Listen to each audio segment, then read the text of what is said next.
Everyone, welcome back to the Dealmakers, where we go inside the minds of top performers in real estate, business, and beyond. I'm your host, Shane Hall, and today's guest is someone who has built a legacy in Annapolis that stretches from the lacrosse field to the mortgage desk. He's a former D1 athlete, a father of 6, how about that, and the current branch manager of USA Mortgage in Annapolis. But what makes Jamison Mullen's story special is the hustle. From pouring drinks behind a bar to producing millions in home loans annually, his path is one of grit, loyalty, and leadership. We're going to dive into Jamison's UVA days, how his competitive edge shaped his career, and what makes a great lender in today's market and deals that help define his journey. So let's get into it. Jamison, welcome, man. Thanks, Shane. Appreciate the intro. Absolutely, man. So let's go to the beginning. What was life growing up in Annapolis like? Oh, man. So I grew up on the hard streets of Cape St. Clair. I know them well. Actually, I tell folks, I had the pleasure of growing up in a little waterfront community like Cape St. Clair. Kids running around everywhere. My next door neighbor actually was a babysitter. So, it was kind of like built-in friends already get home from school and go over there. And she's the kind of babysitter that probably wouldn't fly today. Too many kids out, kids. And she had a pool and it was, mayhem everywhere, but it was a blast. So my brother and I, kind of from early age got to socialize and, you're running around with, kids in Cape St. Clair. And back then it was jump on your bike and go find something to do. I haven't been to Cape in years. I'm not sure how it is now, but I can't imagine a better way, than kind of growing up near a beach. Fields right there. Everything kind of contained in one area, and everything you need as a kid, and plenty of kids. I mean, your elementary school's right there. It was phenomenal. So, and then both my parents were born and raised in Annapolis. So our family's been around for, my mom's side, a couple hundred years. Dad's side, since kind of after the war. My mom grew up on Duke of Gloucester. My dad was the first house was in Amber Heights. No kidding. Yes. Damn. Incredible, right? So we kind of knew everybody. My dad was somewhat of a local lacrosse legend. My mom, like I said, grew up downtown Annapolis. Her father was original yacht club, like old school yacht club. Oh, wow. When I say old school yacht club, before, obviously well before the fire, well before even the flood, when they had money issues. Yeah. And back then everybody was just a sailor, strictly a sailing, they would go and play cards. Well, they would go sail and then they'd go back and play cards, and they were all Manhattan drinkers. And it was true sailing experience. They feel different now going to the yacht club, which is some of the best food in town. But, so I grew up downtown Annapolis with my grandparents. I grew up on Navy golf course with my grandfather, who lived right back up to Navy. It was cool, man. I wouldn't change it for the world. I love, being born and raised in Annapolis. I love being a true Annapolitan family that, we're all kind of still here. It says something about a town where your family really doesn't, everybody's back. There's not a lot of people that leave, it seems like, which is pretty cool. Did you ever have that thought about getting out and going somewhere else? It's funny you say that. I just said to my family this morning, I said, maybe I'll just move to Florida.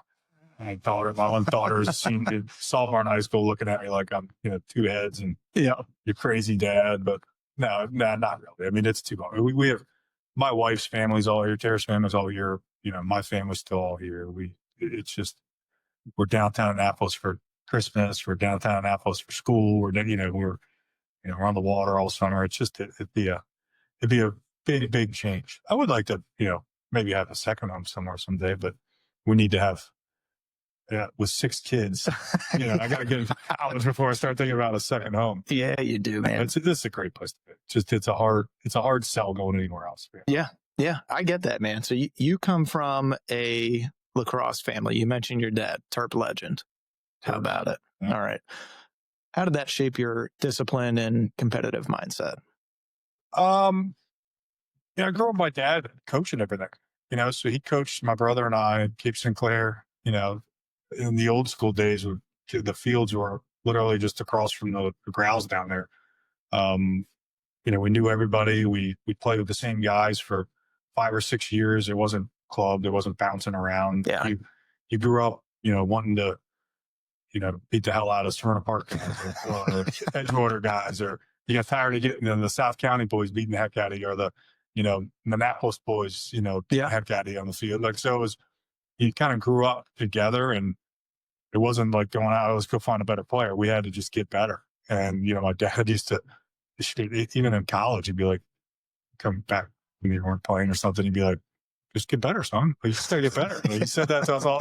But that's kind of what we, and that's the mindset you got to have. It's like, you can't always be the victim, right? So, and that's what sports taught us. So it was, look, you may not have the most talent in the world, or maybe you're super talented, but you're not using it. Like, you got to fight, you got to work hard. And really, it's one of the reasons why in this business, I think athletes thrive, because you're constantly getting knocked down, right? And then you got to get back up. And it's like a daily fight every single day, and the tough survive. 100%. So you learn some valuable lessons on the streets of Cape St. Clair. Some of the best lessons were just playing basketball. Where like guys like Danny Ferry, I never played with Danny Ferry, but there'd be some great basketball games down at those Cape St. Clair courts, and you're like, it was a fight, and there was no parents around, and it was like everything you did, and there'd be fights, and there'd be twisted ankles and blood and guys, but that's what we did. We loved it. Like I said, I wouldn't change anything about it. No, I feel like we don't get enough of that. We don't get enough taste of that these days, and we don't have. And some people might look at that as an aggressive mindset, but I really don't think it is. I think there's been too much coddling of our younger generations, and it's weird too, because the people that are doing it are the ones that didn't get coddled. Yeah, I know. It's our fault. It's a hard pill to swallow. Having 6 kids, I fight it myself. Trying to let them fall and get up themselves, or you gotta. It's a fine line between supportive and like overbearing or helicoptering. Yeah, and there's a lot of helicoptering now, and I think some of it's because of the money. Sure. There's a lot of money in sports, so there's a lot of clubs.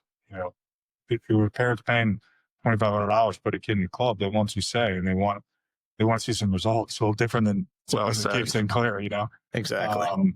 But back to with my dad, the being a lacrosse guy, there wasn't a lot of guys back then that played college lacrosse as coaches. So we had an added benefit having my dad, guys like my dad and Bruce Law. Bruce was a AD, I think, at Old Mill for years. His son played at Broadneck.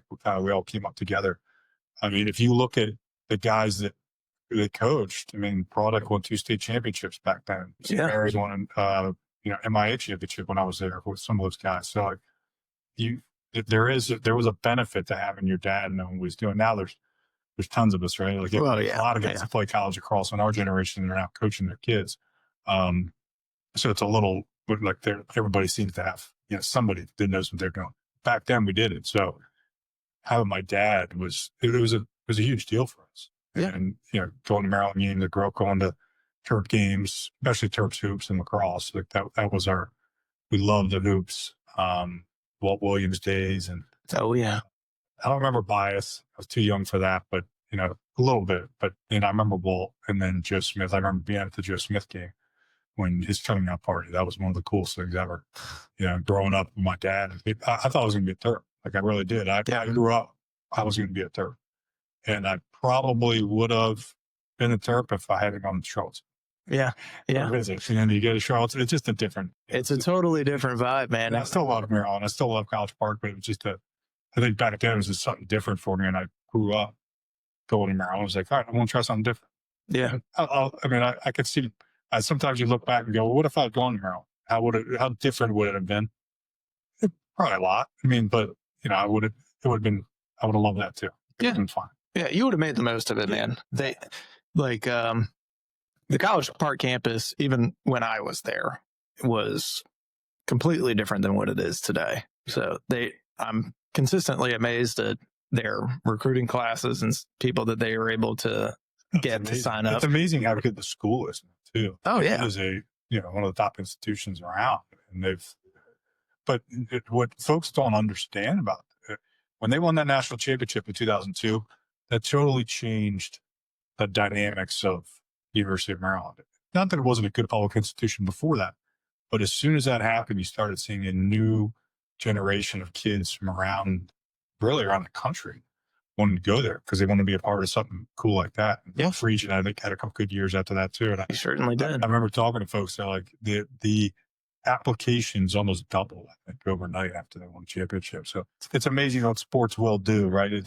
People, they change the academics at schools. They really do. When you have great sports, people want to go there. They want to go and watch. You get more eyeballs on you. You get more revenue coming in, and people just want to be a part of something cool. Right.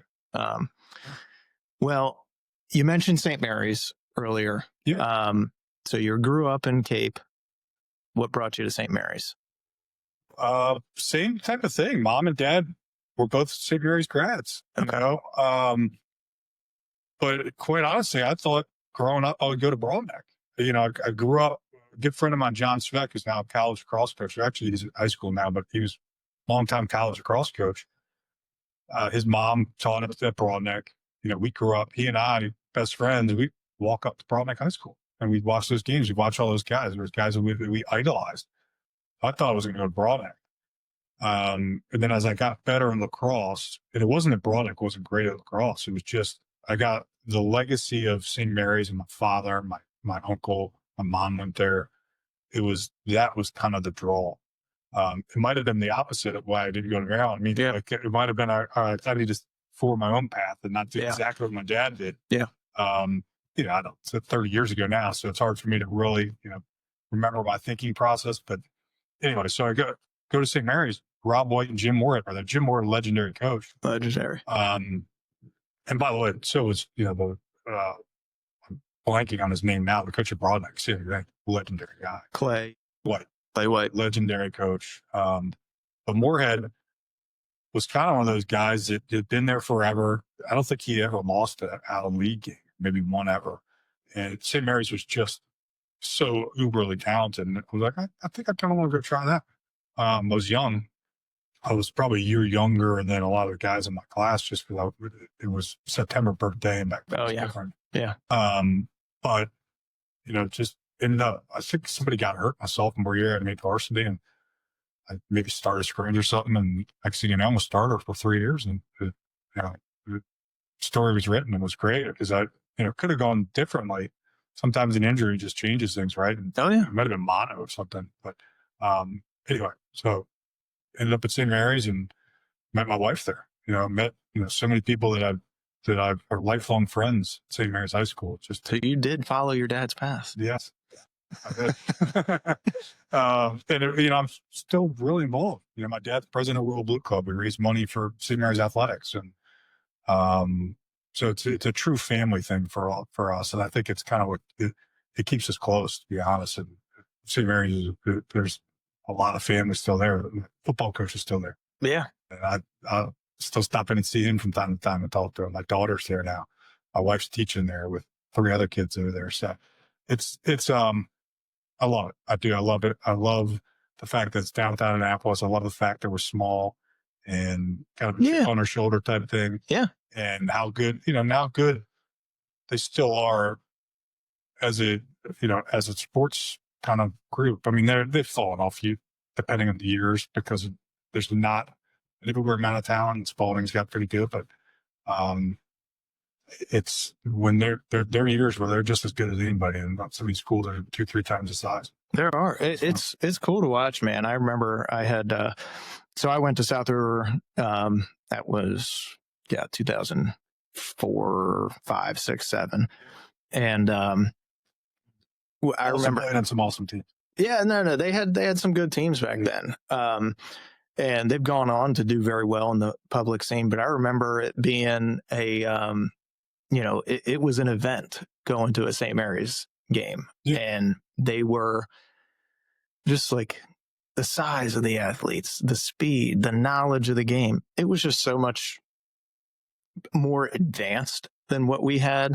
I was always just impressed by it, but I never went. My kid brothers did go. Yeah. And I remember my brother Griffin was on the last MIAA championship team. 2015. Yeah. With Ben Ruby or Joe Thompson. That's right. That's right. And dude, watching those guys play, it was like watching a little college team out there playing. It was awesome. And the thing that I've always noticed about the St. Mary's guys, because it is kind of such a small community, everybody kind of knows each other. They grew up together. They all stick together and they still hang out to this day.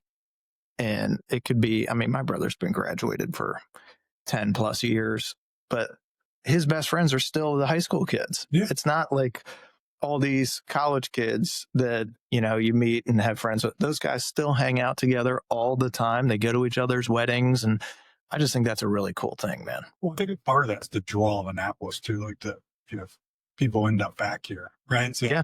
And that St. Mary's crew is pretty tight knit. They're not big schools. It's not big schools. So some of the public schools, kids get lost, Oh yeah. It was just tight knit group. So it was always guys that, we had to be, because there wasn't, you couldn't go find other people. There was 100 people in your class, so you had no choice.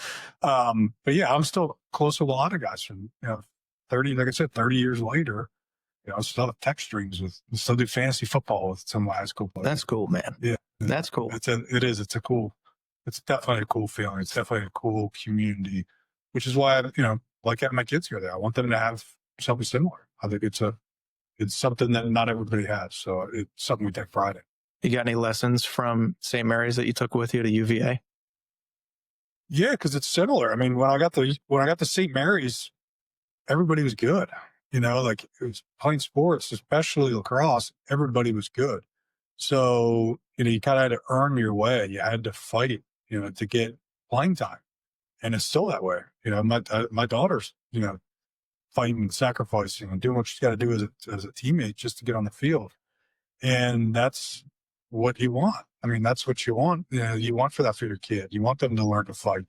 They need to learn that lesson now, because they need to understand when they get to the real world, when they get to the point of, of business, like you got to be, it's about production. Like nothing else really matters, So, and when I got to UVA, it was just another level. There was so many good players. I mean, and now it's like players from all over the country, right? So like when I get there, you think you're some stud coming out of high school, and you get humbled quickly. Very. Which was, I was young. I was 17 when I got there, and it took me some time. It really did. I thought it would just, and I got to play right away, and took my lumps and had some, some tough times, but it definitely taught me that, look, it's no matter what, you think you should keep getting chances, or you think you should be just given, production. It doesn't work like that way. You have to produce, and because there's somebody behind you waiting to take your spot. Right? Always. And that's the key. That's what I learned at St. Mary's and took with me to Virginia. And it just was another level there. That's incredible, man. Well, take me back to the recruiting days. What was recruiting like back then? Oh, it's really different. So in the summers, you just went to like some camps, so like a lot of, maybe they got to see you at Carolina camp or Maryland camp or Virginia camp, or then they're the top 205. They started doing that. Your old coach Cottle, and Tierney started that. And so we do 205, and it used to be an invite thing, and then it became a business. So they had more than 205 kids and had multiple sessions. But anyway, so that was kind of your club lacrosse per se. That was what you did. So a lot of the recruiting was actually done at high school games. So your coach, but I think back then, a coach got to see you, in a real environment. Sometimes the club games they're just not, to me, they're not a real environment. No, it's like an AAU. Like there's not stakes. Exactly. Yeah. So, and I don't know who I was talking about it recently. I'm like, if they recruited now, or like they do now back then, I don't know that I would have played at UVA, because I was more of a late bloomer. Like I wasn't really, I had a great junior year in lacrosse, and then that summer played well at 205, and that's when I was getting a significant amount of letters that summer, and Dob Starja was probably the best at recruiting back then. And Petro was at Hopkins as an assistant. I think Adele was at Maryland. who was at Claremont and Carolina. Those are kind of my schools I looked at. Loyola, Kyle was still Loyola. And those 5 schools, you get to go on visits and like actually visit the school and be a part of, the partying. I mean, it was a party a lot of times, but you got to see the guys and be around the guys more. It wasn't just talking to the coach. And to me, that matters. Oh, it does. You want to see what the group of guys is like. And I'll be honest, I liked them all. Like I didn't have a bad thing to say about any of them. I think Virginia was fun to watch at the time. They had Watson and Doug Knight, those guys, and I'm pretty good friends with both of them now. And, I looked up to those guys and was like, I want to play like that. And it was fast and, aggressive and just fun lacrosse. And that's kind of what, in Tackman, that's what I wanted. Yeah. I didn't want to slow it down and guys like you beat on me. So we just wanted to run, right? So that was a little bit of the reasoning probably behind why I was just like enthralled by watching those guys play. But I mean, any of those 5 schools obviously would have been, I feel like would have been phenomenal choices. Just ended up going down there. And Don was very good. Don was a hell of as good as it gets. And we just had an unbelievable group of guys. I say we could, besides like the top 10 teams in the country, we had better games a lot of times at practice, because we were so uber talented. Yeah. At all positions. Deep, probably 30 deep. Yeah. But the recruiting, it was definitely different. I don't think I early committed, and that was the fall of my senior year. Oh, wow. So back then, guys they'd wait till spring of their season. Yeah. Dude, I remember those days when it was like, there was 1, maybe 2 prodigies a year if you would commit during junior year. Right. And it was like, oh my God, that guy must be the second coming. I mean, this is unbelievable because you couldn't sign anything until senior year. Now you get kids in like 7th grade. I'm going here. And you're like, luckily they capped that a little bit and they changed the rules because it got out of hand and it's impossible to know a kid. I mean, I'm coaching them now. I'm like an 8th grader, what they're going to look like even as a freshman in high school. No, they might stop growing. Right. It's like, it got it. And they fixed it a little bit, but it's still, in my opinion, a little early. Becomes sophomore year is your big year in the summer because everybody's like on the phones September 1 of junior year now, which to me is they haven't really even learned how to play high school lacrosse yet. Most of them.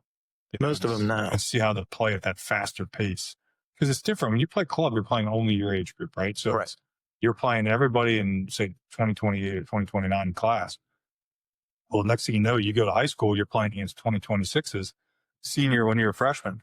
It's a different ball game. And some kids can handle that speed, some can't. And you don't know that, until a couple of years in, really, and how they're going to do. And that's why, to me, if I'm a coach, and you're starting to see some of this where the no can't misses a lot of times they're going early. Yeah. But I think they're holding on with the transfer portal. So they're holding on kids now to see if they adapt anymore to the speed, right? So, they're not taking a chance on 8 kids. They're taking a chance on 4, and then they're going to wait for another 4. It's kind of what I'm seeing, but I could be wrong with that too. I'm not really talking to that many of them. I know the Navy guys and a couple of the coaching staffs, but it almost feels like their thinking has to change yearly now because of the rules are changing so fast. Yeah. Yeah. And and that's such a tough age to project anything. Yeah. I was like you. I was the youngest in my class, playing varsity football at like 155 pounds as a middle soaking wet linebacker, soaking wet against linemen that are 290. And like, all right. And then I look at, just the transformation from my body, my senior year in high school to freshman year in college. I put on like 20, 25 pounds of muscle. It's just such a massive difference. Right? And I mean, my brother was that way. I was like, my brother Griffin that I mentioned earlier, he was a little runt for the longest time and didn't hit his growth spurt until senior year. And then all of a sudden, the kid that was getting pushed over and bullied a lot because he was too damn small was now running through every check. He's running past people. And it's like, oh my God, he can actually play. This is weird. And, ends up scoring 3 goals in the championship game. And then people are like, who the fuck is this kid? Like, yeah, guys bloom at different times, man. It's hard to tell. I can't imagine trying to recruit, trying to anticipate that kind of stuff is hard. It really is. No. I mean, look at Patrick Spencer's a perfect example. He grew up. Great example. Yeah, I mean, he was, I don't know how big or tall he was, but I know as a freshman at St. Mary's, he was not big. Short, man. And ended up at BL as an All-American. And then obviously, he did college and playing pro now. He's one of the best athletes to ever play lacrosse. I mean, those are people that maybe wouldn't have been recruited in those days of recruit a freshman. 100%. So it's like, you got to kind of let things evolve and happen. I don't envy that coaching recruiting job because that's not fun right now. No, I got to agree with that. Did your dad give you any flack for going to Charlottesville? I think he was, I don't know if there was any disappointment or, flack or anything like that. It was more from his buddies, I was probably the oldest son. We grew up, the Maryland lacrosse family was such a family, especially even around here. Yeah. And so all these guys that, they had kids that were younger, but I was kind of the first one my dad had when he was 26. So, I probably was the first one to really come through, and to not go to Maryland. His buddy's right. What the fuck, man? Eddie, what's going on here? How we screw this up? And then Justin ended up coming too, to my brother, to follow to Virginia. So he spent 7 years down there. Oh my God. We had him wearing all kinds of orange, and anytime they play him in other sports, there's a couple times that basketball games were happening when he was down there. So we get talking trash and stuff. It was fun. He embraced it because it was a very fun crew to be around. The families were awesome. Obviously the guys are unbelievable guys. So he can have fun with anybody. So we had a lot of fun down there, but he's still a turd. He doesn't wear orange anymore. What's it like playing at that level and going from St. Mary's? I remember walking on the field my freshman year of college, first practice, and being completely blown away. And I had great coaches at South River and played against, one of them is Stevie Morrill, one of the all-time. Saw Steve last night. Yeah, it was a great dude. And one of the all-time points leaders in NCAA history. So I was thinking, hey, it's going to be a bunch of Stevies out there. You got to really step your game up. And the speed it was outrageous how fast everybody was moving, how fast the ball was moving. And I just felt totally overwhelmed with it. It took me a while to kind of get used to it and get acclimated. Well, I think what happens is you get the best players on every high school team. You end up on college, right? So it's like you're now not just the best player that you squid before, all right, best player, I'm one of the best players at St. Mary's. One of the best players in the county, maybe even in the state. Now you go to Virginia, it's that's everybody on the team. Yeah. Everybody's like that. So if you're not playing to the next level and really picking up your pace, and some guys can't, they may not have it. It's just not everybody's built that way. I was pretty, I was middle of the road, probably athlete on the team, maybe, kind of an upper third, but there was some guys like Jay Jalbert and Ryan Curtis and, Chris Fratelli, these guys are thoroughbred athletes, right? Especially Jay and Ryan. That was another level that I'd never seen before, right? I played with Danny Merle, Steve's brother. Danny was pretty similar. Danny had some of the best hands I've ever seen, and could play fast. So playing with him, I got to, and there were some guys at St. Mary's that were every bit as good as these guys in Virginia. When you get to the top guys were probably a little bit better, maybe similar, but it's that kind of lower end. Everybody's good in that lower end. Everybody's fighting for those starting positions. Yeah. Again, if you're not, you can't have a bad week of practice. Next thing you know, you're sitting the bench. Because there's somebody behind you that's ready to go. Exactly. It is a hard pill to swallow, but it also teaches you every day matters, right? You got to be ready to play every day. And I'm the same way. It took me probably till my senior year to really grasp that. I was 21-year-old senior, so I was young still. So you can also see why some of these older guys thrive when they have a couple more years. Oh yeah. Become men and understand, what it takes. And it does make a difference. Yeah, it made me resent the guys that were, 24-year-old seniors. And you're like, mother effer. Yeah. If I was 24, I would have done it great. Right? They're men. I mean, they were men. I was still a boy, or young. I was getting to be a young man, but not there yet. Yeah, like I can, get drafted and go to war, but it's a very different body and mindset between an 18-year-old and a 24-year-old man. To me, it was more the mindset. Like you said, it's just I wasn't mentally prepared for that. Yeah. You think, because everybody tells you in the recruiting process how great you are, right? And then, you get there and you're like, oh man, I guess I better step it up here. Huh. And to me, I saw the guys that I looked up to when I was there, kind of the leader of, and still kind of one of my good buddies and a mentor is Tucker Radeball. And the guy was a relentless worker off the field. To the point where like we resented it, like we were there. And now you look at it and go, man, I wish I had worked harder, because he was such a machine off the field. And when he got on the field, it was easy for him. Yeah. Not easy, but you know what I mean? It was easy for him to keep working hard on the field. He never got tired.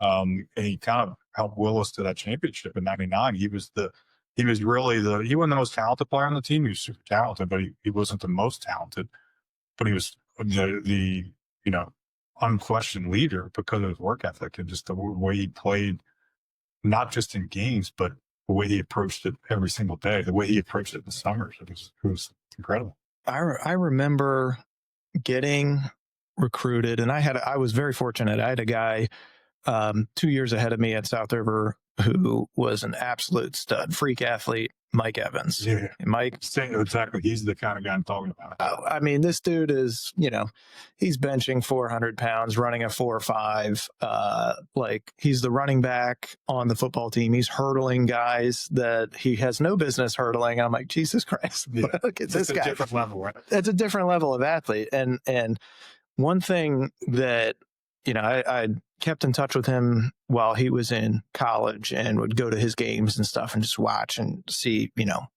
root for him and all that stuff, but kind of like see how he's doing. He said, there's one thing that Petro is the coach at that point, would tell him. He said, if you want to be an All-American, you better practice every day like you're an All-American. Well, Petro was like that too, right? He was relentless. Yeah. Just a freak talent like Evans, or like Chalbert, but they were also relentless kind of on the field. Yeah. Like some guys, I wouldn't say, maybe they're not as relentless off the field like Tucker was, but when they're on the field, it's like, I'm going to run through a wall. Yeah. Right? And that's how they practiced. And, Mike was same type of athlete I'm talking about. You get there and you're like, man, these guys are, I got to find another way. Yeah. I'm not going to out athlete that guy. No. So I'm going to be trying to be smarter. And then, then you run into a guy that's like that and super smart, like Mike was on that field. He's like, I got nothing here. Like, you guys are going to have to give it to somebody else, right? Like, because I can't, he's going to shut me down. I mean, but some guys are just that good. Yeah. Petro was too, and you see that a little bit in high school, especially in the MIAA. Yeah. There was plenty of really good players, All-Americans, that I played against in my 4 years at UVA. There was plenty of first-team All-Americans from the Baltimore, MIAA group. But, it's the ones that athletically were just another level. They may not have translated as much in high school. It did, but then they get to college and, oh my God. It's like, what have I done? Man, yeah. What am I supposed to do with that? But it's fun too. It's like you get to sit and play with those guys. Yeah, it's a cool thing, man. How many championships did you guys win? We just had the one, 99. Okay. And Charleston was in 2003. Gotcha. Yeah. Okay. So Dom was first one in 99, 03, 06. And then maybe 2012, 11 or 12, something like that. Yeah. Well, freaking 11, dude. We lost to them in that game. It was, disappointing. Yeah, that was the Monday game, right? That like you guys were just toast. Oh, dude, it was Then you had the kid that didn't play Saturday. It was up Monday. Thank you. And he was the best player in the field because he had legs. He had 4 goals in that game, and we're like, this. Are you kidding me? They suspend him for the first game on Saturday. But, all of a sudden we can play on Monday. Meanwhile, it's, 120 degrees on the field. We're dying. We're getting IVs at halftime. It was, It's a 7-2 game or something stupid, right? I don't know. it was a final of that game. It ended up being like 9-7, but it was not like it was low scoring. It was ugly. Everybody was dead. We had beaten them in Charlottesville 12-7 earlier in the year. So we thought, all right, well, we got their number. We'll be all right. And Steele's year, right? Steele. Yeah. Steele was there. Just coming out. I remember. Yep. I mean, it was great before that, but I was like when he became the legend he was. Yeah. Just took over those playoffs. They had Steele, the Brattons, Gettleman was the goalie. Malfris was running point at the pole. They had a lot of good guys, man. Yeah. They had a lot of good guys. I remember being at that. That was tough for the Terps. Everybody thought going in, you guys had it. Oh, we thought so. We were like, damn, dude, Cinderella story. Let's go. We were unranked and all this stuff. And, we had beaten the number 1 team in Syracuse the week before in Foxborough. And so we were on cloud 9, man. We were like, fuck yeah. And then we smoked Duke in the Final Four. I mean, it was like a bloodbath. Was the football kid playing attack for you guys in that year? No, that was the year before. Okay. That was Yaters. Yeah. Yate. He was a big boy. Dude, he's a massive human being. Still the biggest hands I've ever seen in my life up close. So after college, yep. You don't do mortgages right away. What do you do? Ooh, I was a little bit burned out, to be honest, on lacrosse stuff. They had just started the MLL at that point. Okay. And a lot of guys they had done those showcase the year before. And I had kind of finished up pretty strong my senior year, but we lost in the first round up at like Army to Hofstra in like overtime. Johnson was in the cage freshman year. His freshman year. We were really talented, but kind of young. So we lose, and at that point, I'm like, I got to get out of Dodge for a while. Bring that. I do that. I think I finished up the summer with like Spanish, which always gave me college. So I finished up, and I'm like, no comprende. Yeah, I come home, and I'm like, what am I going to do? And a couple buddies of mine lived in Charleston, South Carolina. Oh yeah, a couple guys that were at school down there still, and they were maybe doing a 5th year or whatever. And I'm like, I'm going down there. So I moved down there to Folly Beach, and kind of get it like it wasn't easy to find a job back then either. So like I ended up catering and bartending down in Charleston, South Carolina. Could be worse though. Could be worse. Yeah, it's a nice setting, man. We live right on the beach. I mean, we're talking Folly Beach is like kind of the surfer, kind of hippier area. Oh yeah, of Charleston. So just living the good life, catering, bartending, being an idiot. And then I got a job at Kiowa, which is unbelievable. So wow, a local guy from Annapolis had moved down there. I don't know. He bought probably in the early 90s in Kiowa before it like exploded. Yeah. It was stupid expensive. And they had 2 private courses on Kiowa Island. One of them was Cacique, was brand new. And they were actually, luckily, they just opened and were hiring people. Yeah. I remember making, I think they paid me a salary like $25,000. Yeah. And I got like free golf. And I was like, a salary? I get a salary? Really? This is great. Honestly, it's the most salary I think I've ever had in my life. Really? Oh, that's so cool. So, I get a salary. I'm playing, I show up at 6 a.m., work till 2.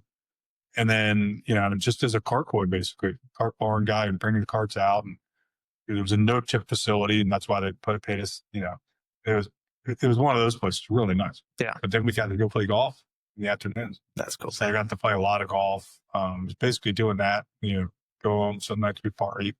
It became tough to like the 6 a.m. because it was a 45-minute drive at least in the morning from Folly to go in town and then back out to Kiowa. Yeah.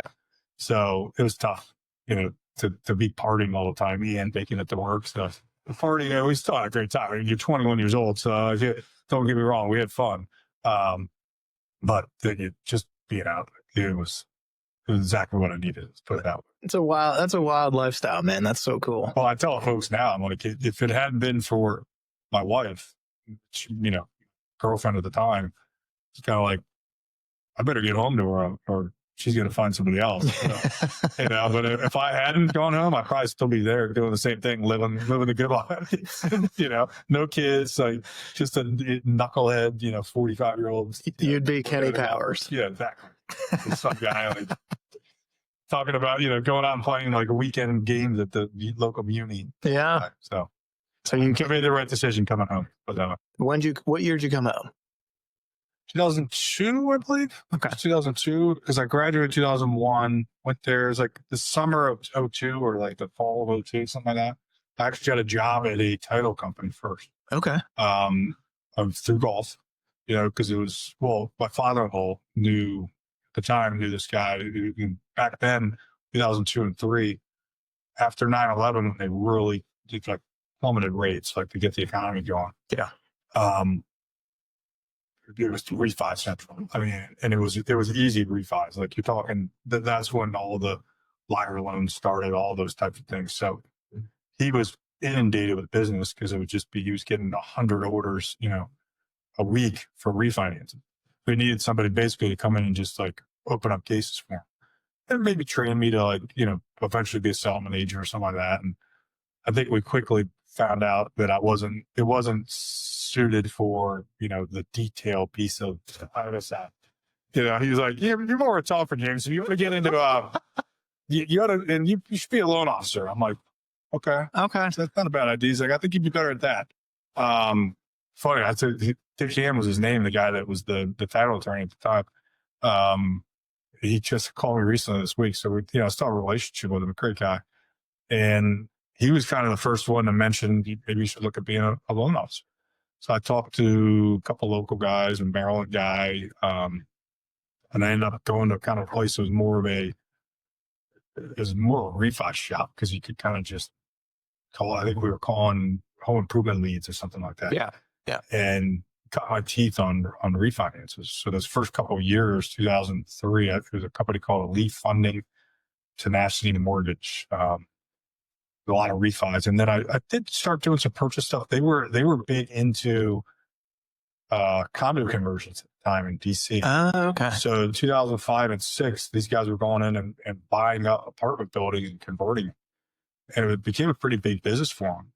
And then 2007, 2008 happened, and it just, that whole condo market got collapsed because they were starting to do them all over the country. Yeah. And there was just such a influx of, there was too many units on the market. Oh, I bet. No, not buyers. Everybody had already bought in the last couple of years with all these easy loans, and nobody could get a mortgage for years because of it. Sure. But yeah, that's how I kind of cut my teeth when I got home. And just one of those things where I didn't know what I want to do. So I got into real estate and, started with title. And I'll tell you, getting the title first, though, does help you understand the transaction.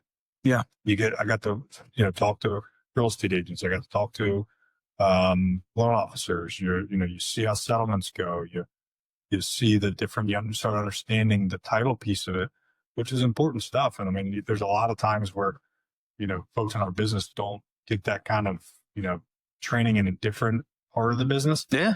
And so it's kind of nice. It's been helpful for me for sure. Like there's a lot of things that were easier for me to pick up on because of that. Yeah. When you understand the mechanics of the entire transaction and everything that goes into it, it makes it a lot easier when you see the full picture. And you're working with all the pieces of the puzzle instead of just looking at the box and knowing, all right, well, this is kind of how it should go, but for sure we'll figure it out. Yeah. And it just, you get a full picture. Yeah. You just kind of see everything that's happening, and it also kind of lends itself to what part do I want to play in this? Yeah, that's true. Where do I want to be long-term with it? So that's how I ended up in the mortgage side. Well, how has the landscape changed since you got into mortgages? I mean, it's like, obviously we talked about this off camera earlier, but the amount of change and just the amount of people it's unbelievable. I mean, there was probably 400,000 or 500,000 loan officers, I think, at some point. I don't know the exact numbers, but I think what's going to end up being is probably like 80,000 after 20 years in this business. Damn. It's just the regulatory stuff after 2008 completely changed the game, and it made it very difficult for just anybody to do mortgages, right? So a lot of folks Plus, just the lack of volume back then got a lot of people out. Yeah. Yeah. So it's still the same basic principles of getting a mortgage, but back then, other than back then, if you could follow a mirror, you'd get a mortgage in the beginning. Once 2008-9 hit, completely changed, and it was full doc again, everything, and there was over the top documentation. But the premise, like the change for me, and where I learned, I had to change again. You did go to college, you got to change your ways, you got to change your work ethic. I had to change not only my work ethic in the sense it wasn't easy anymore, but it was also I had to work smarter, go after certain avenues of business. The real estate agents drive business now, and they drove it even more back then probably. But I realized I had to get, more into real estate agents and network more with agents, builders. God bless you. Because you want it to be a full, most agents want a full service operation. They want some of it's the control piece. They also want their customer to go through a great experience so that they come back to that agent. A lot of what happens, right, in the transaction, if things go sideways in the transaction, even if it wasn't the agent's fault, they just will associate a bad experience with the agent. Yes. So that's why it's so unbelievably important to have mortgage people you trust that are going to give your customer a good experience. And so what I learned is you better prioritize customer service as a loan officer, not only to the agent, but to the customer too, because if you're not with the customer, they're going to tell the agent. Yeah. And then next thing you know, if you get too much of those complaints, next thing you know, you're out with that agent. Yeah, of course. And it should be. That's the way it should be. And then the agents do a good job. Most great agents do a great job of vetting loan officers, and they can smell bullshit pretty quickly. Yeah. You know what I mean? They can smell, like there's a lot of guys in my business that are bullshit, and they get snuffed out pretty quick by the good agents. Now, a lot of them do a good job still of, they'll find new agents. They just stay on the hamster wheel finding insurance. Yeah. But they're always looking for new agents, right? I've always been a relationship guy, and I want to have 20-year relationships. I want to grow with agents, right? I want to grow with you, help you build your business. Same thing on the builder side, do a lot of new construction, and I've grown my business with the builder as they grow. And I think it's, to me, it's just a more fun way to do things. It's kind of like what we were talking about earlier about, Kid Sinclair, you grow up third grade until 8th grade playing with the same guys, and you want to grow with them, right? It's a great idea. Yeah. It's very parallel to that. It's not just a transactional thing. It's like, some of my best friends in the business are agents, or, they're idiots I've been working with forever, builders, or, guys that I would invite to my birthday party. And that's what you want. Makes it more enjoyable. It does. See, I mean, are you going to have that with everybody? Of course not. But you want to enjoy, an agent I respect in town, who's one of my good friends, invite me to his son's senior night for baseball. Oh, that's cool. Yeah, those are kind of things that's like, it's nice to be a part of their life too. Yeah. See what you help them build. And I think the agents feel the same way about their lenders. Like, I like to see, they like to see me do well. That's what they want. Same thing on the builder side, titles, everybody, like, you can kind of see over the last 20, 25 years, that's how the great people in the business have built their business. There's not a lot of just transactional folks that are just grinding the phones all day long. They're building relationships. Yeah. And we've had and this is slightly off topic, but I promise I'll weave it back in there, Trump style. We've had a couple of clients and people close to us pass away in the last year, and it makes you realize how finite time is. And the older you get, the less of it you have, obviously. That's how it works. But it makes you want to do what you do and be happy doing it. Do something that you feel like you're making a difference. But if you can do it with people that you enjoy doing it with, it makes it a lot more enjoyable. And you're not here forever. Well, I don't know if my wife likes me reminding her. She doesn't care now. The kids are young, but some of my best relationships I've met through golf. Yeah. Lacrosse and golf. Because you're kind of, it's like-minded folks, right? Like, you want to be able to go out and play golf with somebody. First of all, I think you could really understand somebody and their character on the golf, how they are on the golf course. But I also think you can go out and do something you enjoy and talk shop with. Yeah. And talk about other things, obviously, too, but it's just a way of, kind of de-stressing while also working. Yeah. And I've got a lot of great relationships through golf. Like, a couple of my builders, a couple of my real estate agents, we got to play golf. I met guys like you through lacrosse. Some of my colleagues have met through lacrosse. Like, we play lacrosse after college together, and we go to games and things like that. And it's a kind of a bond. That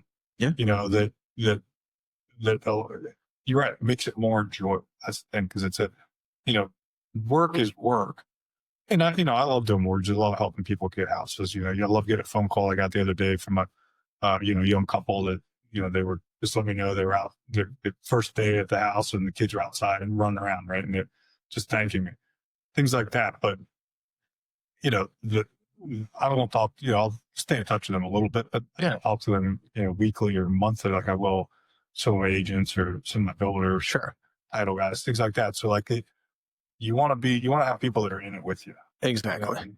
In the trenches with you, doing it every day. It's back to the team building stuff. You got guys that each one of you has a role, and it's nice to enjoy doing what you do, and it makes it easier when you got a team. By the way, they also got your back. Yeah. If there's a mistake is made, or maybe it's something that wasn't your fault, or, you want the agent to know that the lender is going to, do everything they can to get that problem solved, or do whatever, even if it's whoever's fault it is, it doesn't really matter at that point. It's like, nobody cares.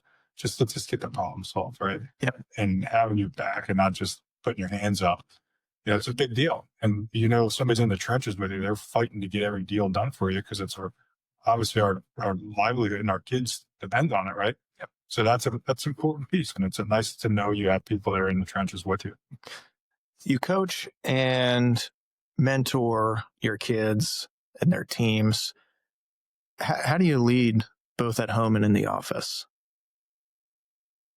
So having 6 of them, it's a lot, man. It is. And but you understand that their personalities, every single one of them is different, right? Yeah. And so my oldest daughter, I coached her for years, because I could say anything I wanted to her, and I could be the hardest on her, and she'd be fine. But she would let it roll off her shoulders, and it allowed me to be hard on other kids and make it look like I was just as hard on, I wasn't just hard on them. I was hard on my daughter the hardest. And if she can handle it, then they could too. My other kids are all different with that. So they're not all the same. I've noticed the same thing with the kids I coach, right? Like, everybody's personalities are different. You're going to see what motivates them. No different than in the office, right? Like, some people need a pat on the back. Some people need a kick in the butt. The great leaders, and I wouldn't put myself in a great leader category. I do my best to try to lead by example, and help people when I can and be responsive. That's kind of my leadership, traits. I mean, that's my style. I'm not a rah-rah guy. I don't come in and every morning be like, pound on the table, still guys, cat guy. And I'm not. You're not McConaughey and Wolf of Wall Street. Wouldn't that hit? Not even close. Although that's a great movie. And I'm not even like the smoothest salesman talker. So, like, even like coming in and listening to me talk. I mean, I think guys would, my folks do probably benefit from hearing some of what I say, but it's not like I'm a hard sell. And try to establish my clients, trust kind of the same way I do with my referral partner. It's, just straight honesty. I'm not smart enough to remember lies. So or BS. That's a great way to put it. And I try to sound as professional as I can, and as, what's the word? Basically I'm trying to, like, I know what I'm doing, as informative as I can, like, making them feel like I actually know what I'm talking about, which I kind of think I do. Yeah. At least I hope I do. So, as far as, leadership wise, I think that's kind of all you can do, like, lead by example. Now, with coaching is slightly different because you're kind of, you're forming everything on a daily basis. You're putting it's when you're leading the loan officers or a team, you got to kind of give them some freedom to sell how they sell best. Yeah. Lacrosse, you still have to kind of work more as a team. It's a little more individual in our business. But again, it's still the biggest thing is personalities. Like you just got to manage different personalities. Some kids can handle you yell at them. Some kids can't. Some kids can be the scapegoat and they play better. Some kids need to be told they're the greatest thing ever. Loan officers the same way. Probably more so.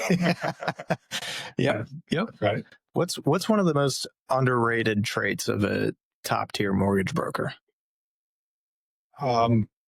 Responsiveness. Yeah. I'd say there's two things. I work with Sam Rosenblatt, who's probably the top loan officer in the region, has been for 10, 15 years, at least one of them.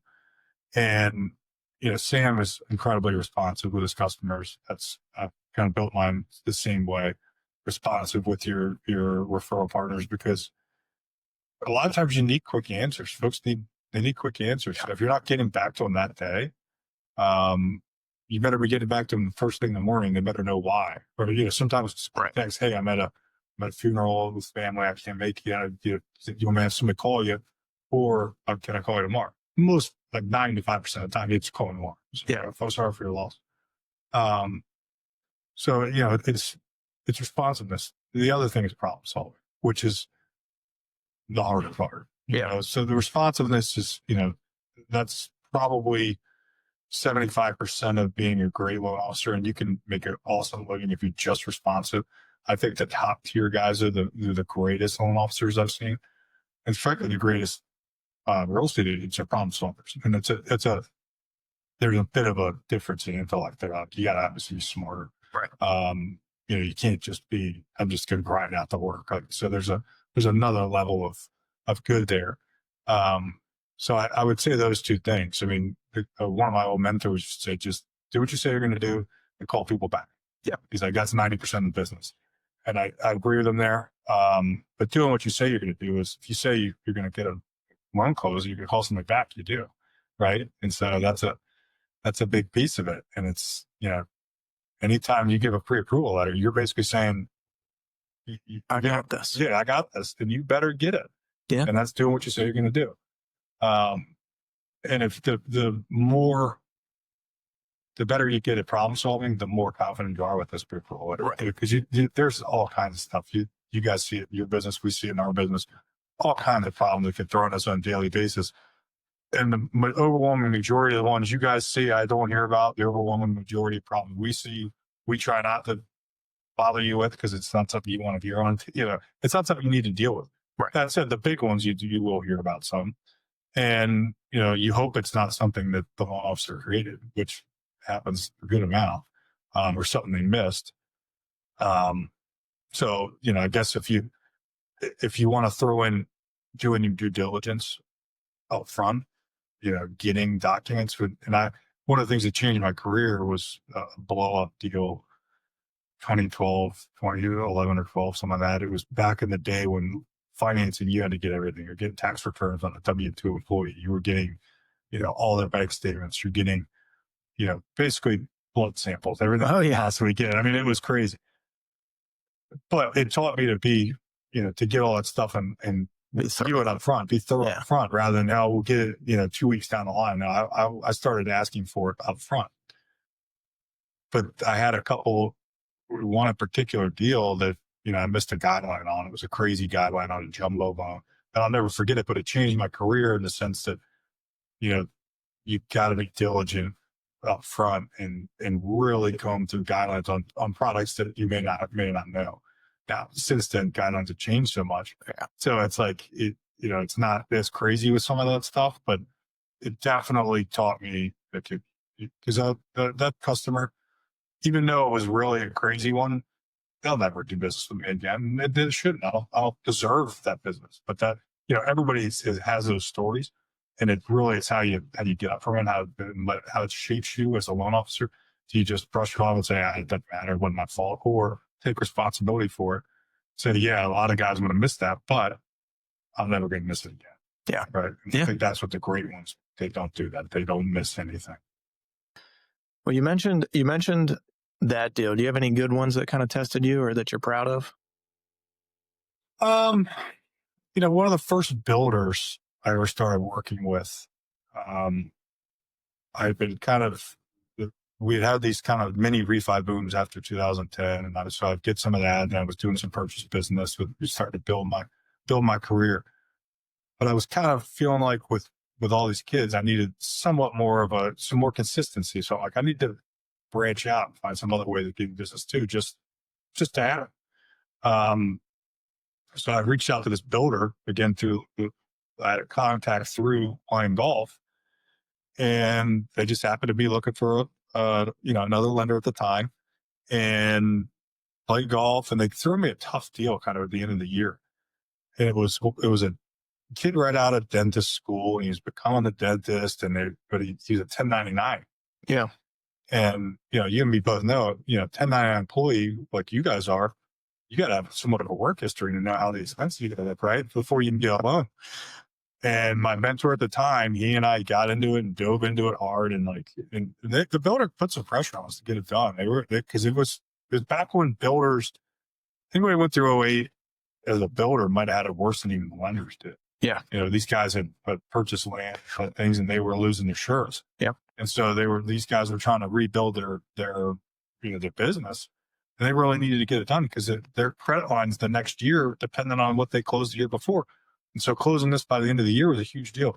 Well, I worked on Christmas Eve to get a loan approval, and then worked on, we had some conditions we had to get to. So I'm working on a New Year's Eve, not all night, but we ended up getting this thing closed. And I'm working with them ever since. It's 15 years ago, or 13 years ago. So you never know that one deal that's going to change your career, which is why you got to kind of treat them all, with the utmost respect, because something could just change you. So you could save a deal or, get a deal done that, on a timeline that nobody else could do, and next thing you know, that's your referral source for life, or that's your partner for life.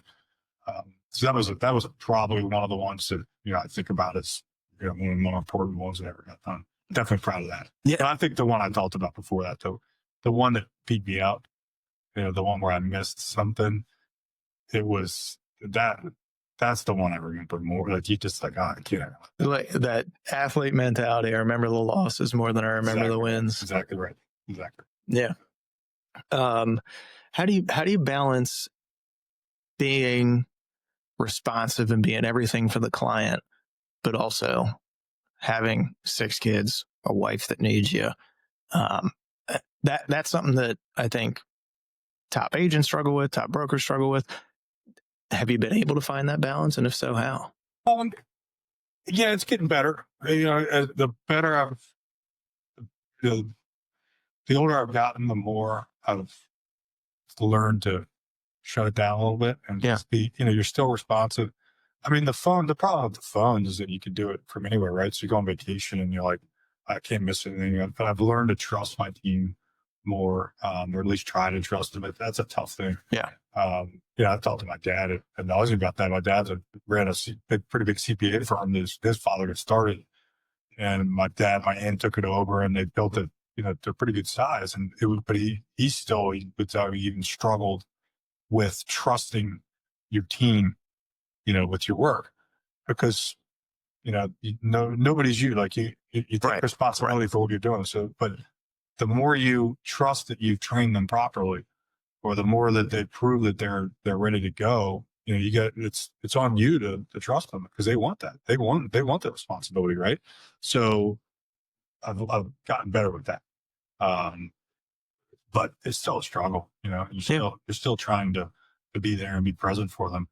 And it goes quick, so I already got one in college, and my youngest is 10 now.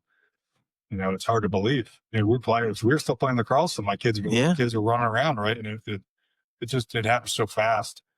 And I honestly, I'm enjoying them as much as ever now, because they're older, and you can talk to them a little more. The teenage daughters thing is a little trying to figure out they all of a sudden have an attitude. They don't look at you as their hero dad anymore. It's like dad's the one that's a pain in the ass. Yep. And mom.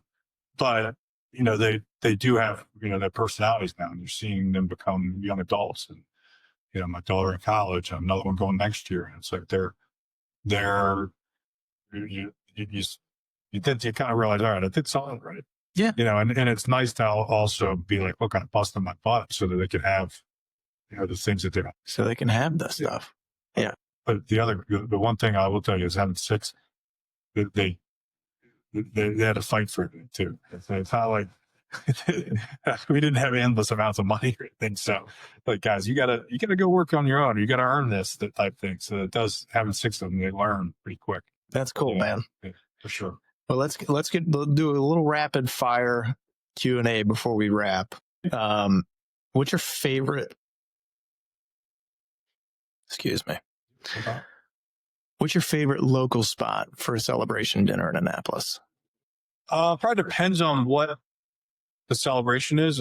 Tara and I love Midnight. Oh, yeah. We've always loved that place. I don't know how long I've been there now, probably 20 years, but that's usually, if we ever have, like, we don't, over the last 20 years, we haven't had that many nights out, right? At least just the 2 of us. But that's a great spot. If it's more like a family type, party type thing, it's always McGarvey's. McGarvey's is kind of a family, affair for us. My mom was actually one of the managers there for Mike Ashford when I was born. No So kidding. pictures of me in the Johnny Jump Up in the manager's office. That my dad's on the wall in the back, right? So like, I think That's cool. Our McGarvey's team picture up in there. Oh yeah. So like, my dad's McGarvey's team, Ashford did, years ago with legends from Maryland on that team. So it's just kind of like, that's been our place. We go there for Christmas Eve every year, see the same. Oh, that's cool, man. So I love it there. There's Shot Tip's great now. It's some of the newer spots, but of the ones that I would say, if I had 2, one for my wife and I to go to on or the family to go to for a real nice dinner, I would have been 909, maybe Luna's. Yeah. And then the McGarvey's is the clear cut par. The old staples, man. She's the staple, right? One piece of financial advice you wish more people followed. Oh, start saving early. It's never too early to save, and and pay attention to your credit. I think a lot of kids don't understand it's important to pay your bills on time. Yeah. And then people get too far down the line and they go to buy a house and like, well, why can't I get because you got late? Well, it was just a $30 late payment or something, but it doesn't matter. It's a pattern, right? So I think our financial literacy is probably one of the biggest flaws of our school systems now. That's come up a few times on the pod. Has it? Yeah. Yeah. And to me, I feel like that's one of those things where I was lucky enough to have a CPA father. Yeah. So conservative, very, very much a trusted advisor to his customers. And so my grandfather, even more conservative. Great Depression. Oh yeah. World War II veteran hero. So we were just a conservative family. So it was don't overspend. Don't save your money. And then that hit. I'll never forget an old school agent, Dave Wright, years ago, a friend of my father's, said to me, Jamison, as soon as I got in the business, save your money. He said, because you're going to have times where, he said, just make sure you save your money. So in our business, that would be the biggest piece of advice. Yeah. Save your money. Save your money. You never know when you're going to need it. Hardest part about being a mortgage broker? Probably the hours and the unpredictability of the hours, I would say. To me, that's the toughest thing probably about your guys' business too, right? Yeah. You just don't, you're kind of always on. Yep. I'd say that's the toughest thing. Yeah. 9 to 5 to it. And even there's not a lot of vacation. You can try, but good luck, right? Exactly. I'd say that's the toughest. Best part of being a dad of 6? Just having them around you all the time. It's just kind of like you're never lonely, which is nice. Do you wish you had some alone time? Sure. Sometimes. Yeah, but I think just, the best part of being a dad of 6 is, you've got, kind of your crew for life. Yeah. That's cool. Your people for life. So, they're all great kids, they're all different. That's probably, I'd say that maybe the best thing though is seeing all the different personalities. It's just and the different people in your family that they're kind of like. Yeah. That makes sense. Yeah. This one's like mom. This one's like dad. This one's like my grandfather. This one's like the uncle. Like you can see the personalities coming out of them on different people in the family, which is very cool. That's cool, man. Other than your phone, what's one tool or piece of technology you can't run your business without? Other than your phone, it's a computer. I mean, everything's so computer based now, I guess I could write everybody's info, but it's almost impossible to do what you need to do without having a computer. All of our technology, because you can do it, nobody wants to print anything anymore. Yeah. In fact, this is actually a cool story. When I worked at a bank years ago, they were initially trying to go to the paperless stuff. It was like 2007 or 8. The first month they saved $400,000 in paper costs. And then it went away from that and everything was paper again after 2008 and 9. But then as we've gotten back into like everything's right, you guys probably don't print anything anymore. I mean, all the contracts are all done paperless and all of our disclosures are mostly done paperless, except for the stuff that's been recorded. So you can't really do anything without a computer anymore. Yeah, no, I agree. UVA or St. Mary's, you had to get the band back together again. Which team's going to win in a backyard tournament? UVA versus St. Mary's? Yeah. Oh, that's a good question because a lot of those St. Mary's guys all played with major D1 guys. Yeah. Too. Probably UVA, but it would be closer than you think. Yeah. We were number one team in the country in high school, so that team was uber talented. I mean, it was an all-star team in Anne Arundel County, frankly. Minus a few guys, but it was incredible. That's awesome. It'd be close, but UVA. What's your pregame pump-up song? Now, because I coach the girls, probably like Pink, Raise Your Glass. I put that on and I'm like, embarrass my daughter with her friends in the car. If it were me, it would probably be like me actually playing still. Probably some sort of like Led Zeppelin, one of the Led Zeppelins. So there's like 50 Led Zeppelin songs that I could pick and, or maybe a Rage Against the Machine or something like that. But, now because it's my kid. Oh, I'll tell you this, with my boys, they love gangster rap. Of course. Yeah, man. NWA is a huge one. Dre. I love, NWA. What's the one? Express Yourself. Because it's a little less cussing in that one. Yeah. But my boys, obviously, they love the ones like police. Yeah, of course. Just because of the cuss words. Of course. They're 10, 12s. Yeah. That's all they care about. And the foul stuff. But we don't let their mother know that they're listening to that.